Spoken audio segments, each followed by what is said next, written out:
Assalomu alaykum, hurmatli aziz talabalar. Bugundan boshlab sizlar bilan birgalikda eksperimental psixologiya fani doirasida ma'ruza mashg'ulotlarini Kamina klinik psixolog Elchin Tolipov birgalikda olib boramiz. Klinik psixologiya haqidagi umumiy tushunchalarimizda, umuman psixologiyaning poydevorini shakllangan ushbu fan haqida sizlar bilan birgalikda ma'lumotlar olamiz.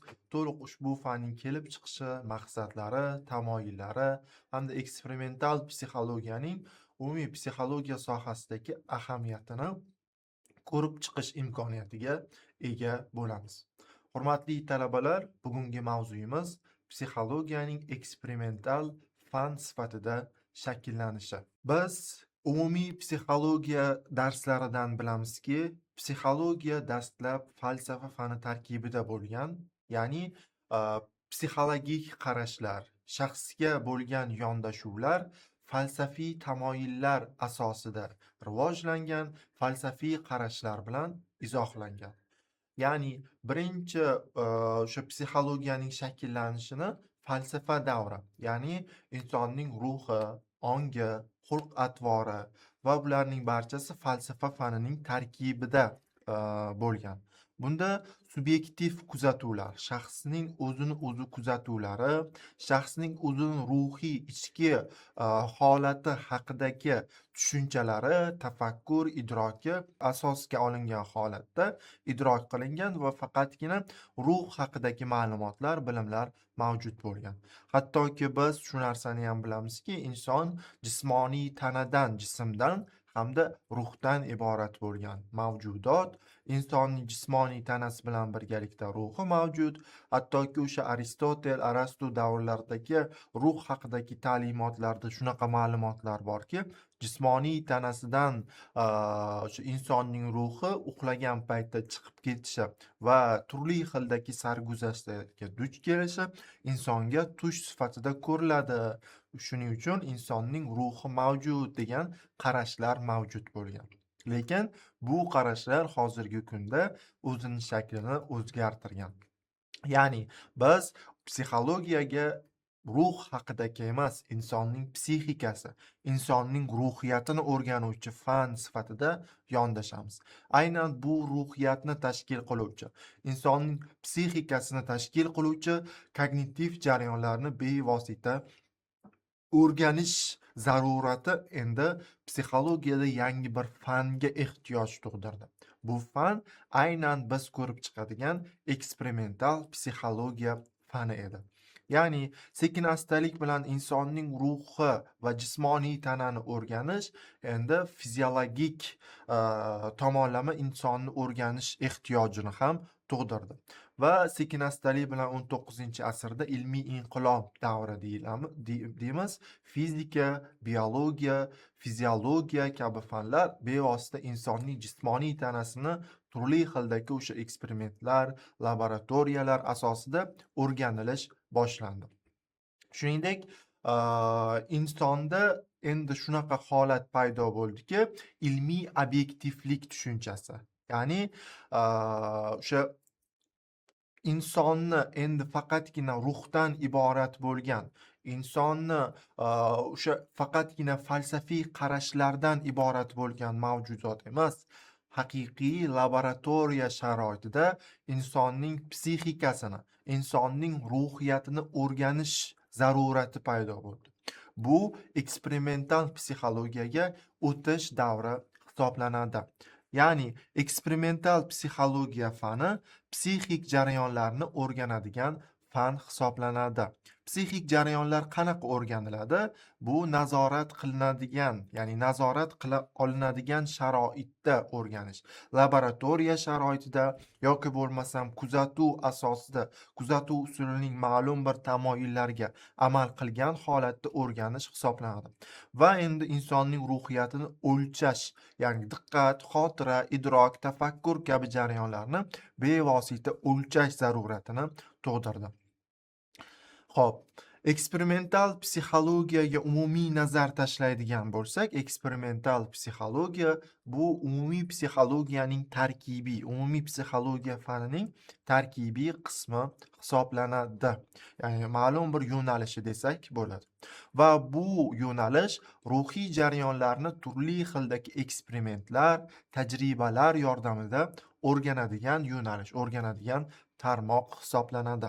Shuni ta'kidlab o'tishimiz joizki, aynan psixologiyani haqiqiy ilmiy fan sifatida shakllantirilishiga, psixologiyaning aynan falsafa fanining tarkibidan ajralib chiqishi, alohida bo'lishiga asos bo'lgan tarmoqlardan biri ham eksperimental psixologiya hisoblanadi. Va biz fanimiz doirasida turli xildagi eksperimentlar, ya'ni tajribalarni ko'rishimiz mumkin bo'ladi. Psixologiya tarixida o'tkazilgan eksperimentlarni tahlil qilish imkoniyatimiz paydo bo'ladi. Va bu tajribalar ruhiy jarayonlarni o'rganish uchun zarur sharoitni ataylab vujudga keltirib, o'rganishga yo'naltirilgan psixologik taraqqiyot uslublari eksperiment, ya'ni tajriba deyiladi. Shuningdek, psixologik laboratoriya.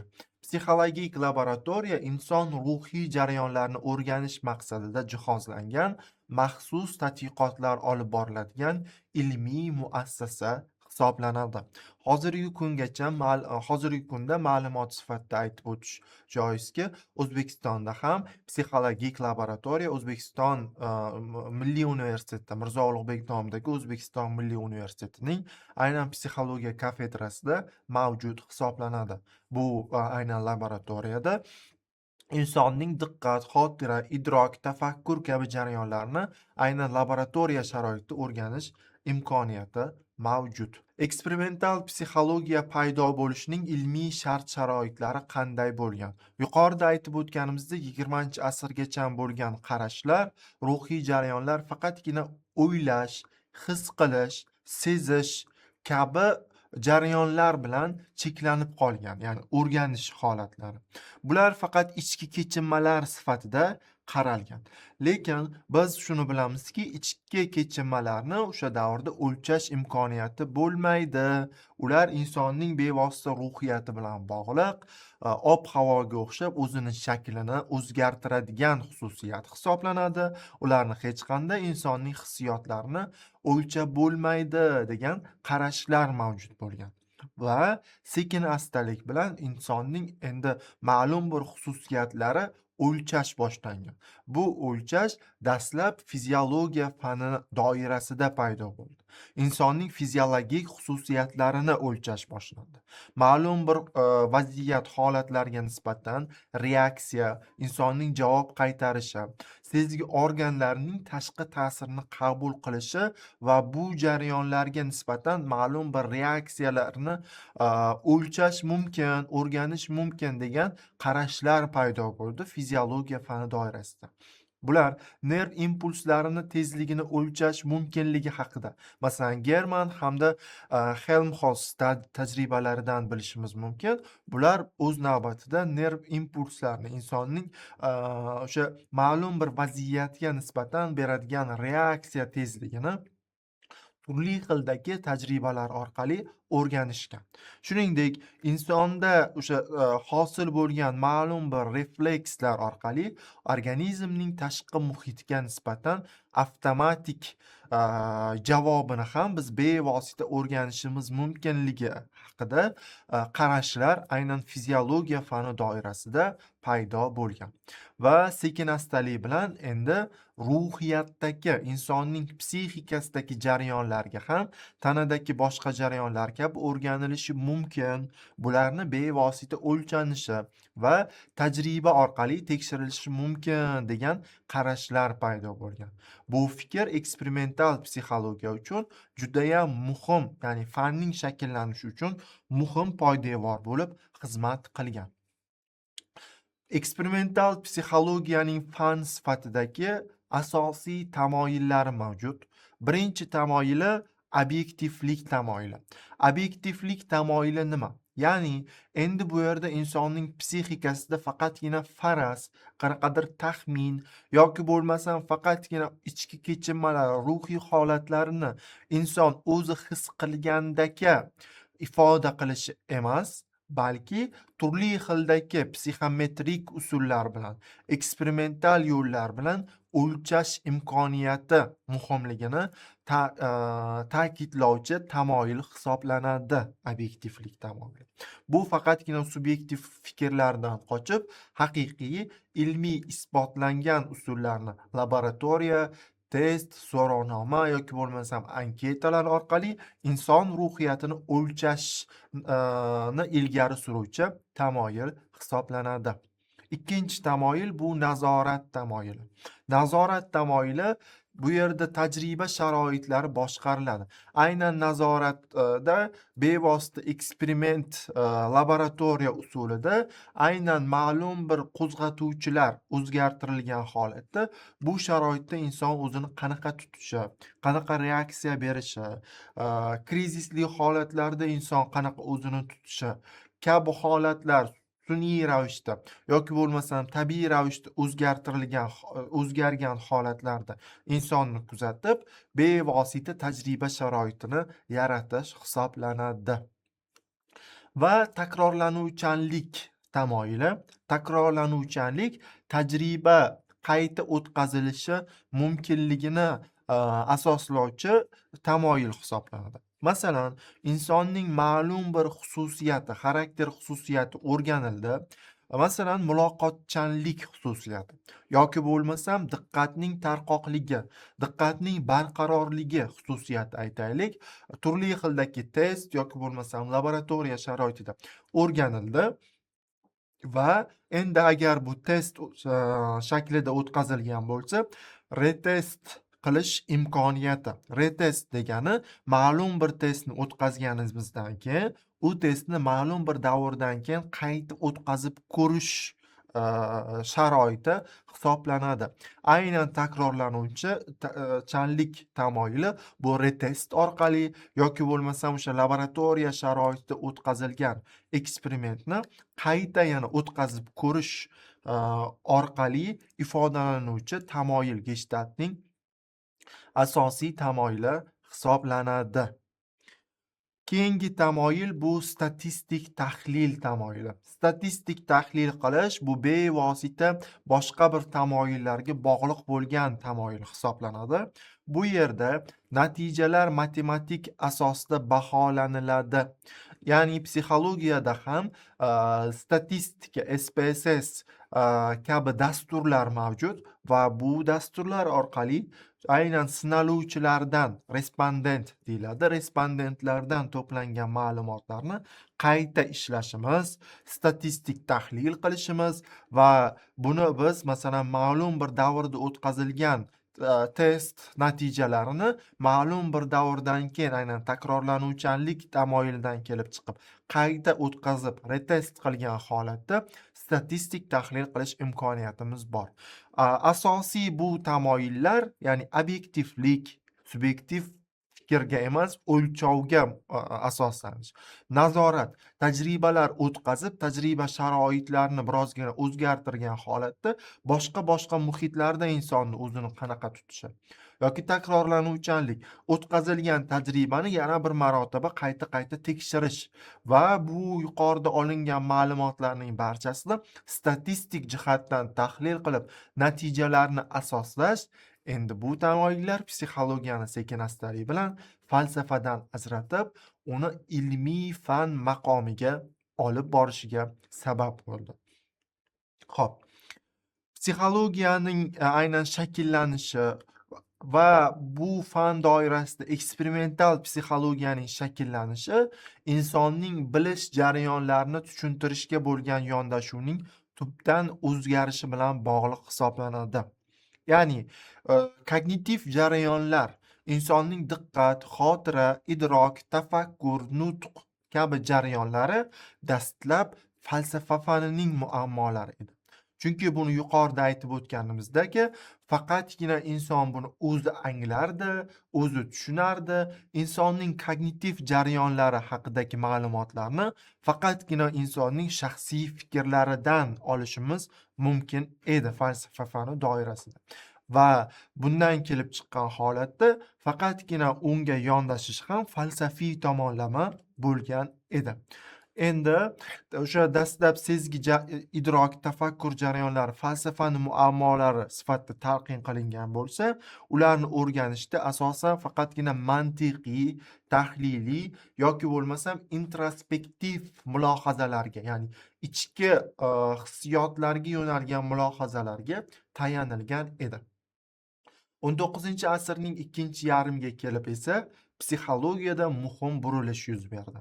Bu ruhiy jarayonlarni empirik, ya'ni laboratoriya yoki bo'lmasam to'g'ridan to'g'ri o'sha ma'lum bir holat tashkil qilinib, tashkiliy holatda tadqiqot o'tkazgan holatda empirik tadqiqot obyekti sifatida qarala boshlandi.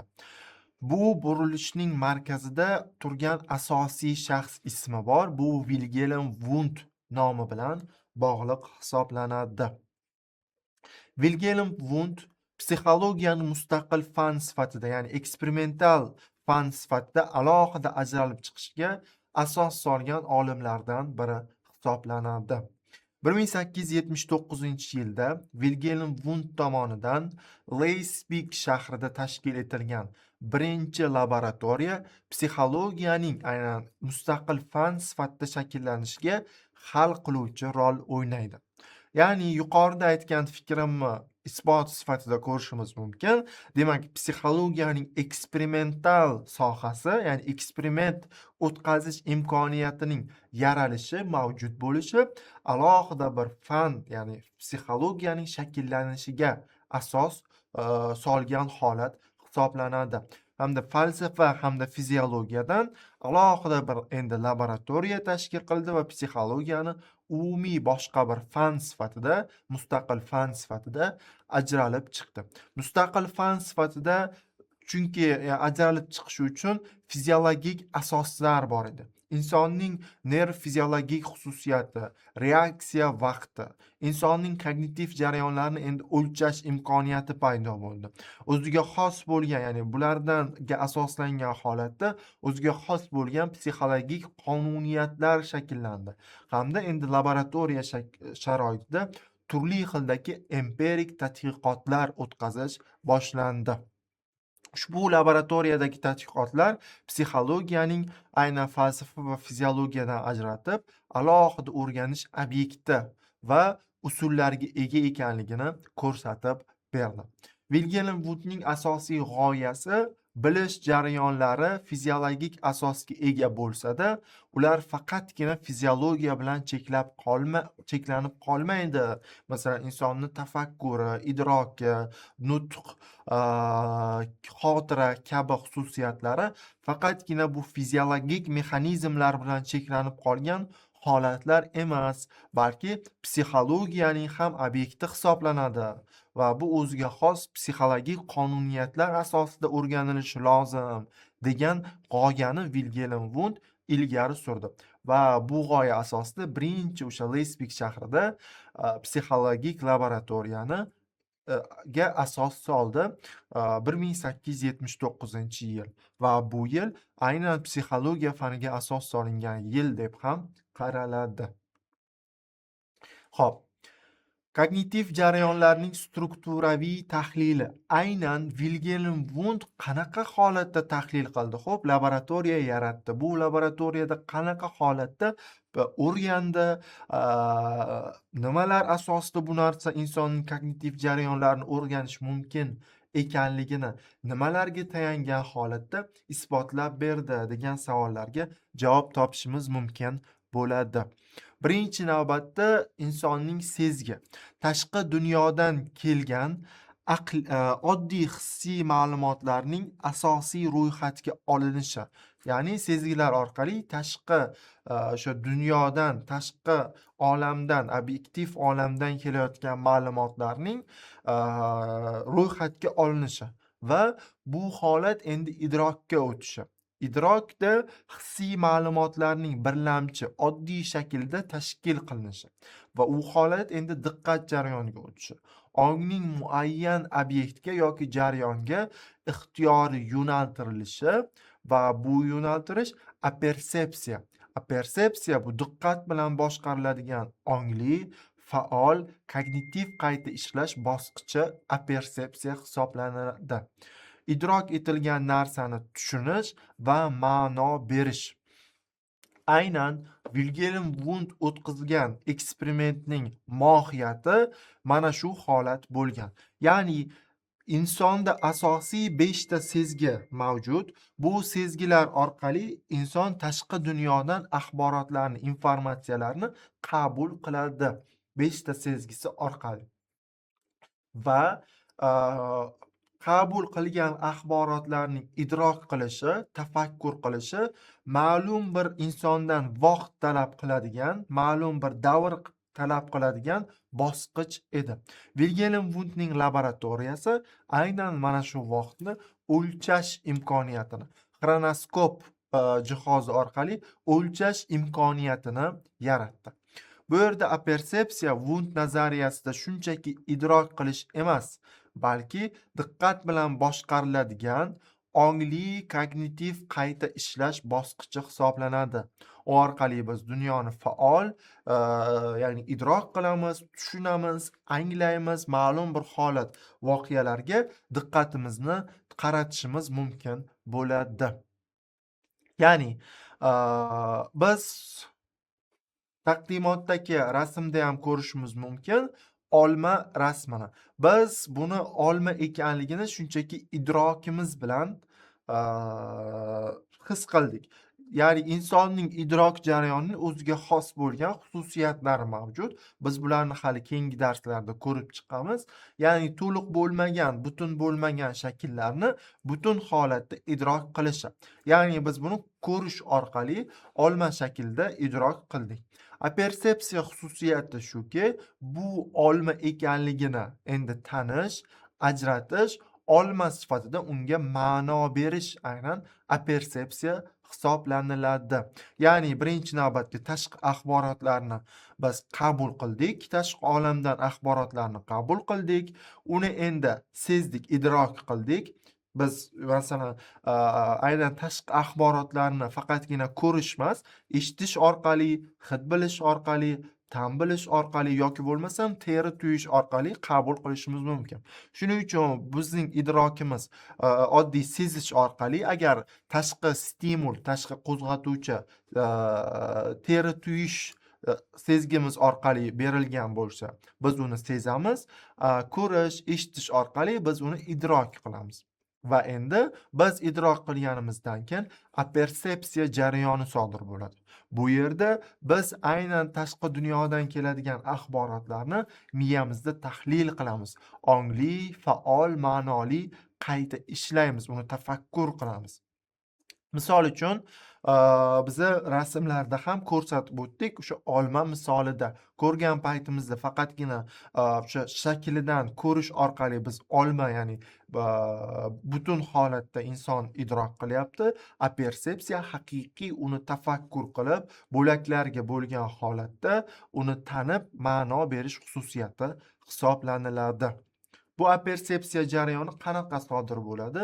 Birinchi navbatda o'sha diqqatni qaratish, ya'ni faol diqqatni qaratish, unga ma'no berish va bundan oldingi tajribalar orqali, chunki bu yerda olma deyishimiz uchun bizga bundan oldin bu olmaning shakli, rangi, tuzilishi haqida ma'lumotlar bor edi.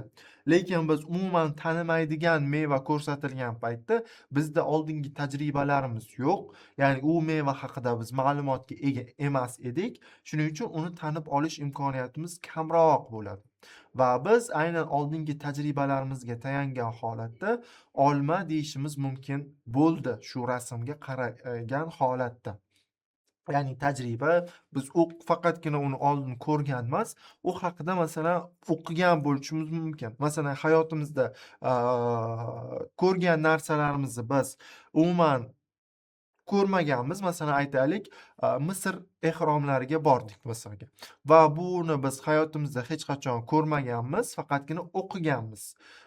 Va endi bizda o'sha narsani ko'rgan paytda hamma o'qigan edim, o'sha ehromdan iborat bo'lgan toshli shakllardan iborat bo'lgan bino sifatida tasavvur, ya'ni oldingi bilimlarimizga asoslangan holatda apersepsiya jarayoni sodir bo'ladi. Endi biz uni mantiqiy oldingi bilimlarimizga bog'lagan holatda tahlil qilamiz va bu tahlil bevosita diqqatni qaratish orqali sodir bo'ladi. Kognitiv psixologiyada apersepsiya avtomatik reaksiya bilan ongli kognitiv qayta ishlash o'rtasidagi farqni tushuntiruvchi muhim xususiyat hisoblanadi. Xo'p, ya'ni bu yerda ko'rishimiz mumkin, tashqi dunyodan, obyektiv dunyodan tashqi stimul berildi, qo'zg'atuvchi berildi va insonning sezgilari orqali qabul qilindi. Yuqorida ham aytdik, 5 ta asosiy sezgimiz bor. Ko'rish, eshitish, hid bilish, ta'm bilish, teri tuyish sezgilari orqali tashqi dunyodan axborotlar qabul qilindi va bu qabul qilingan axborotlar ongli ravishda idrok qilindi va o'shanga mos bo'lgan reaksiya, qaror qabul qilish, vaziyatni baholash holati paydo bo'ldi. Ya'ni tashqi stimul avval sezgi darajasida qabul qilinadi. Ya'ni tashqaridan kelayotgan holatlar agar teri tuyish sezgisi orqali bo'ladigan bo'lsa, birinchi tashqi dunyodan teri orqali qabul qilinadi. Masalan, og'riq stimuli bo'lishi mumkin, issiq, sovuq kabi stimullar, qo'zg'atuvchilar bo'lishi mumkin va ular nerv impulslariga aylantiriladi va bu nerv impulslari bevosita markaziy asab tizimiga yo'naltirilib, idrok qilib, qayta ishlanib, shunga mos bo'lgan reaksiya, vaziyatga mos baho yoki bo'lmasam qaror qabul qilish imkoniyatini beradi. Va introspeksiya jarayoni, ongli ichki kuzatuv. Introspeksiya nima? Introspeksiya insonning o'zida kechayotgan ruhiy jarayonlarini, sezgi, idrok, diqqat, fikrlarni ongli ravishda o'zi ko'rib tahlil qilishi, tavsiflab berish usuli. Bu introspeksiya, ya'ni intro so'zidan biz bilamizki, ichga yo'nalish, ichga, insonning ichga nazar tashlashi deyishimiz mumkin. Aynan bu introspeksiya usuli endi turli xildagi tajribalar orqali o'rganila boshlandi. Masalan, ishtirokchilarga tajriba asosida qisqa yorug'lik chaqnashi ko'rsatildi va savol berildi. Chaqnash paytida rangni qanday sezding? E'tiboring qayerda jamlandi? Bu holat qancha davom etdi? Kabi savollar bilan murojaat qilindi. Natijada ishtirokchi o'zida yuzaga kelgan sezgi, idrok va diqqat holatini ichki kuzatuv asosida tavsiflab berdi. Ya'ni inson faqatgina o'zidagi holatlarni ichki, o'zini fikrlaridan kelib chiqqan holatda, o'zini xulosasidan kelib chiqqan holatda yondashdi va xulosasini berdi. Va aynan shu holat introspeksiya deyiladi. O'zini ichki kuzatuv, o'zini shaxsiy taxminlari, shaxsiy kuzatuvlar asosida fikr berishi, demak introspeksiya bo'ladi. Bu jarayonda shaxs tashqi obyektni emas, balki shu obyektga javoban o'zida kechgan bilish jarayonlarini kuzatishi mumkin, ifodalashi mumkin. Aynan shu nazoratli ichki kuzatuv introspeksiya deyiladi. Demak, introspeksiya tushunarli bo'lgan bo'lsa, umumiy holatda tavsiflaydigan bo'lsak, insonning ichki ruhiy holati, sezgi, idrok, diqqat, xotira, nutq, tafakkur xususiyatlarini test, anketa, har xil laboratoriya usulida ifodalash emas, o'zining kuzatuvi asosida ifodalab berishi insonning aynan introspeksiya deyiladi. Xo'p. Va Wilhelm Wundt endi bu introspeksiya usulini aynan laboratoriya sharoitida o'rganishni, haqiqiy metodlar bilan o'rganishni ilgari surdi va aynan laboratoriyada bu jarayonni o'rganish imkoniyati paydo bo'ldi. Bu yerda Wilhelm Wundtda shunaqa qarash bo'ldiki, ichki kuzatuv bu subyektiv, ya'ni ilmiy bo'lmagan, ya'ni his-tuyg'ularni shaxsiy baholash bor bu yerda. Bu yerda aynan baholovchi insonning shaxsiyatiga, o'sha paytdagi muhitga, sharoitga bevosita bog'liq bo'lgan jarayon hisoblanadi bu subyektiv kuzatuv. Ya'ni inson o'zidagi holatni birozgina boshqacha noto'g'ri ifodalab berishi mumkin, noto'g'ri talqin qilishi mumkin. Chunki bu o'z nomi bilan subyektiv bo'ladi.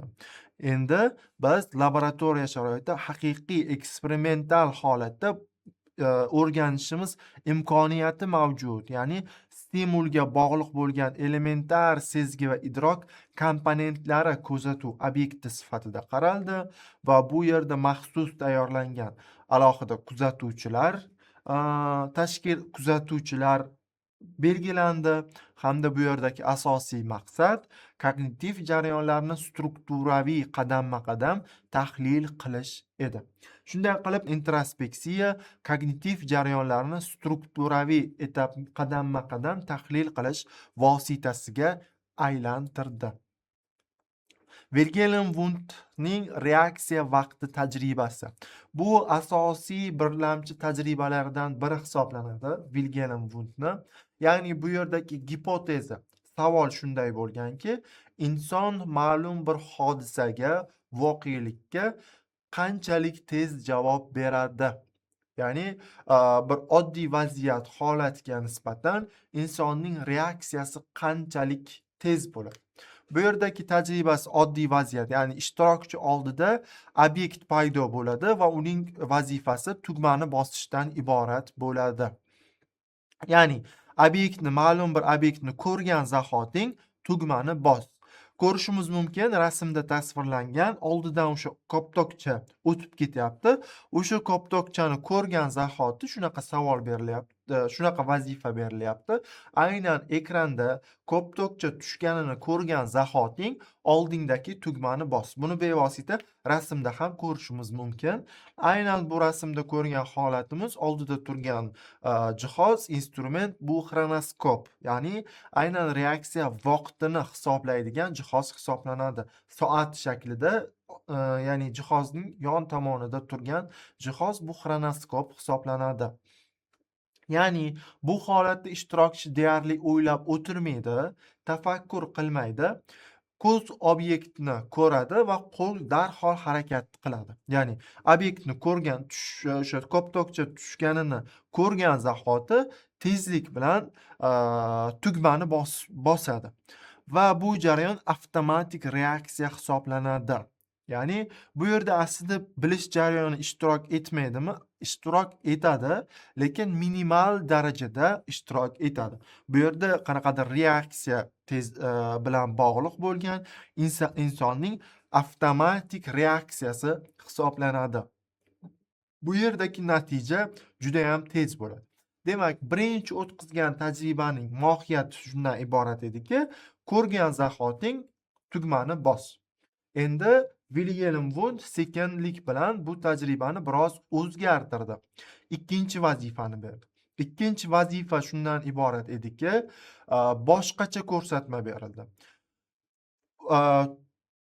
O'sha koptokcha tushganini idrok etib, tafakkur qilganidan keyingina tugmani bosishi. Ya'ni obyektni ko'rganingni anglagan payting, tafakkur qilgan payting tugmani bos deb vazifa beriladi. Endi ishtirokchi nima qilyapti? Uni shunchaki avtomatik reaksiya bildirmayapti. Chunki vazifa shunaqa berildi. Tugma tushganini ko'rgan emas, anglagan, tafakkur qilgan payting tugmani bos deyilyapti. Bu yerda yana xronoskop oldiga qo'yilgan va endi shaxs obyektni ko'radi. Men buni hozir ko'ryapman. Men qarshimdagi o'sha koptokcha tushganligini anglayapman, ya'ni ko'rganligini angladim degan ichki anglash bo'ladi. Bu ham aslida introspeksiya, Wundtdagi introspeksiya. Buni ko'rganligini endi anglayapti inson, endi tugmani bosyapti.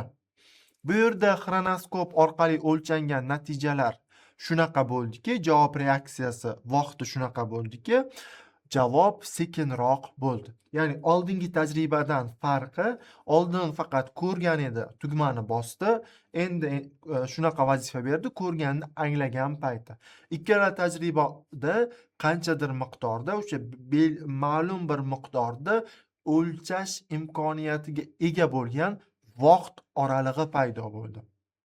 Ya'ni bu yerdagi o'sha ikkinchi tajribasida oddiy ko'rish yetarli emas edi. Ishtirokchi obyektni ko'radi, idrok qiladi, "Men hozir buni ko'ryapman" degan ichki anglashdan o'tadi, keyingina tugmani bosadi.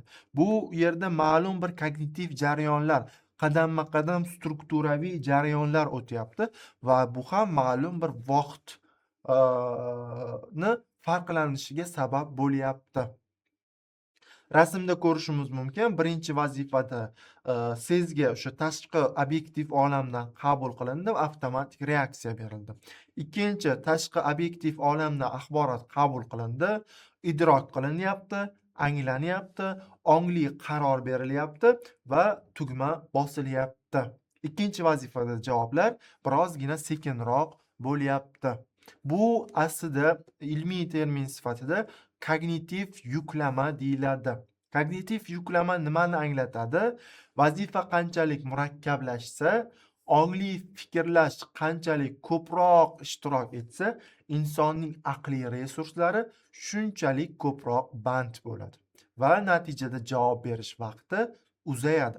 Ya'ni insonga berilgan vazifaning og'irligi, insonning kognitiv jarayonlarining ishtiroki qanchalik ko'p bo'lsa, shunchalik reaksiya vaqti, ya'ni javob berish vaqti uzayishi mumkinligini Vilhelm Wundtning bu tajribasi ko'rsatib isbotlab berdi. Ya'ni Vilhelm Wundt bu farqni juda muhim tarzda izohlagan. Uning fikricha, ikkinchi holatda bilish jarayoniga qo'shimcha aqliy bosqich ham qo'shilgan. Aqliy bosqichni ham, demak, ma'lum bir miqdorda o'lchash imkoniyatiga ega bo'lgan vaqti mavjud ekanligini. Ya'ni inson faqat harakat qilmayapti, balki idrok qilyapti, anglayapti va ongli ravishda qaror chiqaryapti. Bu esa ma'lum bir miqdorda vaqt talab qilishini aynan eksperiment orqali ko'rsatib berdi. Ya'ni shuni ko'rsatib berdiki, ongli qayta ishlash, tahlil qilish avtomatik harakatdan farq qiladi va u doimo vaqt hamda aqliy kuch talab qiladi. Bu vaqtni bevosita xronoskop jihoz orqali o'lchash imkoniyatiga Vilhelm Wundt ega bo'ldi. Biz buni bevosita hayotimizda ham aynan xuddi shunday jarayonlarni ko'rishimiz mumkin bo'ladi. Insonda ma'lum bir vazifa berilgan paytda inson o'sha tashqi stimullarni ko'rgani bilan anglagan jarayonida birozgina vaqt chegarasi bo'ladi. Ya'ni ba'zi insonlar uchun bu vaqt 1 kun, 2 kun, 3 kun o'tishi mumkin, lekin ba'zi insonlarda aynan hayotida bo'layotgan hodisalarni anglashi uchun kognitiv yuklama to'laqonli amalga oshirilishi uchun yillar, oylar talab qilinadigan holatlar bo'lishi mumkin. Buni aynan bu vaqt darajasi, insondagi bu kognitiv anglash qanchalik tez bo'lsa, insonning hayotidagi muammolarning yuzaga kelish darajasi shunchalik kamroq bo'lish imkoniyatini ham aynan Vilhelm Wundt ko'rsatib berdi. Umumiy holatda olib qaraydigan bo'lsak, tajribasi shuni isbotlab berdi Vilhelm Wundtni. Psixologiyada insonning kognitiv jarayonlari, insonning tafakkur qilishi, idrok qilishi, qaror berishi uni faqatgina ko'rgandagi, ya'ni avtomatik reaksiyalardan birozgina farq qiladi. Bu farq esa aynan kognitiv yuklama orqali izohlanadi. Hayotimizda bizga berilgan, insonga berilgan vazifa qanchalik murakkab bo'lsa, aytaylik, masalan, inson aqliy qanaqadir salohiyat, aqliy mehnat talab qilinadigan ish qilyapti yoki shaxmat o'ynayapti inson. Bu vaziyatda kognitiv yuklama birozgina insonda oshadi. Ya'ni faqatgina ko'rgan paytdagi reaksiya emas, masalan, shaxmat toshlarini bir nuqtadan ikkinchi nuqtaga olib qo'yish emas. Bu yerda aqliy yuklama, kognitiv yuklama og'irroq bo'lyapti. Inson vaziyatni birinchi ko'ryapti, ya'ni ko'rish sezgisi orqali axborotlarni qabul qilyapti. Vaziyatni endi ikkinchi bosqichga o'tyapti, ikkinchi strukturaga o'tyapti. Vujudga kelgan holatni tahlil qilyapti, ya'ni idrok qilyapti, anglayapti, qarama-qarshi o'sha raqibini qaysidir bir xususiyatlarni tahlil qilyapti va shunga mos bo'lgan reaksiyani bajaradi. Aytib o'tganimizdek, bu vazifalar qanchalik murakkab bo'lsa, kognitiv yuklama oshishi, ya'ni insonning tafakkur, idrok, nutq, xotira kabi xususiyatlarda birozgina murakkablik jarayoni sodir bo'ladi. Buni keyingi o'sha laboratoriya eksperimentlarida, masalan, xotirani o'rganish metodikalari orqali insonga o'sha kognitiv yuklamani qanchalik orttirilsa, insondagi eslab qolish jarayonini shunchalik tushishi, kamayishi haqidagi qarashlar keyinchalik eksperimental psixologiyada yanada bu o'sha Vilhelm Wundtning tajribalariga asos bo'lib xizmat qildi va ongli fikrlash, holatlarni izohlash, tahlil qilish, miyada qayta ishlash qanchalik ko'proq ishtirok etsa, kognitiv yuklama shunchalik oshadi. Ya'ni qanchalik inson vaziyat, holatlar haqida chuqurlashsa, chuqur idrok qilsa, miyasida qanchalik chuqur o'sha tafakkur jarayoni ortib borsa, shunchalik kognitiv yuklama inson uchun oshib ketishi mumkin. Masalan, oddiy bir hayotiy misol sifatida buni ifodalab beradigan bo'lsak, insonni hayotidagi qanaqadir muammoli vaziyat vujudga kelgan paytda insonda hayotda muammoli vaziyatlar qanchalik ko'p bo'lsa, masalan, shunchalik kognitiv yuklama ko'p bo'ladi va bu kognitiv yuklamaning ko'payishi keyinchalik bir qancha o'sha psixologik muammoli holatlarga, muammoli vaziyatlarga sabab bo'lishi mumkin ekan. Demak, umumiy holatda darsimizni ko'rib chiqadigan bo'lsak, dastlab o'sha eksperimental psixologiyaning shakllanishi, fan sifatida rivojlanishi, bu bevosita o'sha psixologiyaning fanining shakllanishiga asos bo'luvchi laboratoriyalardan, eksperimentlardan paydo bo'ldi. Fiziologiya hamda falsafa fanidan Vilhelm Wundt aynan o'zining turli xildagi eksperimentlari, darsda ko'rganimizdek o'sha kognitiv yuklamani o'lchash va bu kognitiv yuklamaning ma'lum bir miqdorda vaqt talab qilishini aynan laboratoriya sharoitida o'rganishi aynan psixologiyaning, eksperimental psixologiyaning shakllanishiga asos bo'ldi. Va hozirgi kungacha bu eksperimentlar o'zining shaklini, o'zining aynan davomiylik vaqtini va o'lchash obyektini o'zgartirgan holatda yangi tadqiqotlar, yangi laboratoriyalar tashkil qilinmoqda. Hurmatli talabalar, bugun tushuntirib bermoqchi bo'lgan mavzuyim shu edi. Albatta, mavzuni o'zingiz uchun batafsil o'qib, ma'lumotlar to'plab, Vilhelm Wundtning hayoti, uni boshqa o'sha falsafiy qarashlar, psixologiyaning falsafadan ajratib olish davrini o'zingiz uchun albatta o'qib, ma'lumotlar to'plashingizni tavsiya qilaman.